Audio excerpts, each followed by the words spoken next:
As we emerge from the COVID pandemic, what we can see is a different but equally challenging financial environment. The government loan schemes were extremely successful in getting money to businesses that needed it, but an eye-watering amount was also taken fraudulently.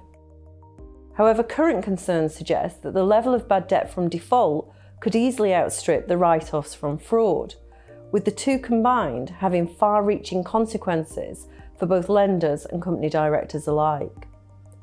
So what are the implications for lenders and directors of those businesses that are now starting to default on the loans?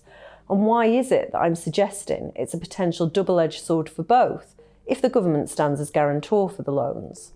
The support schemes were largely applauded for not requiring supporting personal guarantees. Bounce-back loans, or B-bills, were entirely unsecured and 100% government-backed for the lenders.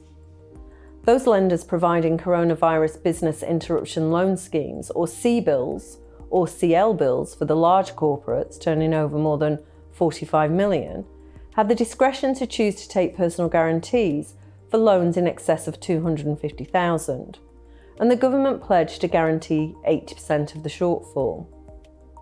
To be able to claim on the government guarantee, the lender must have realised all available borrower security, and the individual guarantor is liable for 20% of the remaining balance.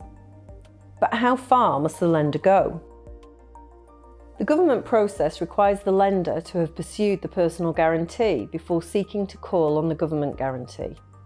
Although a guarantor's principal private residence could not be taken as security for the guarantee, is the expectation that a lender will explore all avenues of recovery and, for example, instigate bankruptcy proceedings in order to secure such assets, maximise recoveries from the 20% and limit the call on the government guarantee? And if they don't, will this jeopardise the 80% claim? With a backlog of bankruptcy petitions and the court timetable chock-a-block, it's clear that enforcement action is going to be a long process, with lenders carrying bad debt for a prolonged period and guarantors facing financial uncertainty.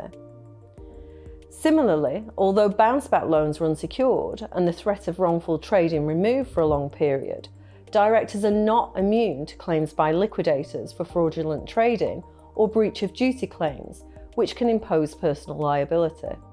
And although we've seen a significant increase in company dissolutions, this doesn't mean the end of the story for directors, with the Ratings (Coronavirus and Directors Disqualification Act now becoming law.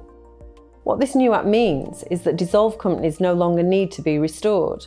The Insolvency Service can now seek to disqualify and pursue personal liability against directors of dissolved companies. What we see, therefore, is lenders and directors alike sharing the financial burden of loans that were designed to provide relief, ultimately causing financial grief.